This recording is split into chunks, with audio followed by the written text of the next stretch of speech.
बघा गाईज, हे बघा हे जंगलातले फुलं आहेत, जवळ आहे किती हे जंगलातले फुलं आहेत. हे असे किती सुंदर आहेत बघा जंगलमध्ये. हे जंगल मधले फुलं आहेत, हे सुंदर आहेत बघा.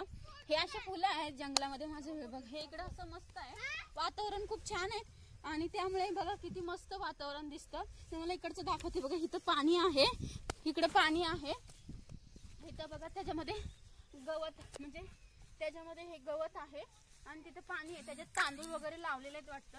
ते पण इथं फेमस पुण्यामध्ये ना इंद्रायणी खूप लावलेलं असतं सगळीकडे. इकडे आम्ही तुम्हाला दाखवते किती छान वाटतं. म्हणजे म्हणतात शेतकऱ्यांच्या मुलीमध्ये ना हिल्स घालून जमणारच नाहीये. हे बघा इथं बघा पाणी आहे.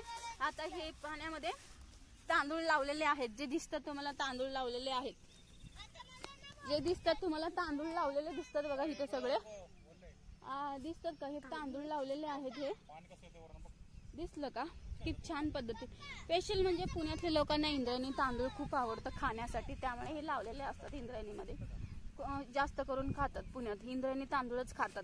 त्यामुळे हे बघा किती छान दिसलेलं असतं. आम्ही फिरायला आलो होतो त्या कट करून तुम्हाला एक दाखवते बघा. हे रान भाजी म्हणतात ह्याला. ही भाजी खूप छान लागते. आपल्या गावाकडे असेलच, सोलापूरला, उस्मानाबादला, म्हणजे ह्या साईडला असेलच. ही रान भाजी आहे. मला खूप दिवसांनी दिसलं. आता मी हे घेऊन जाणार आहे खायला.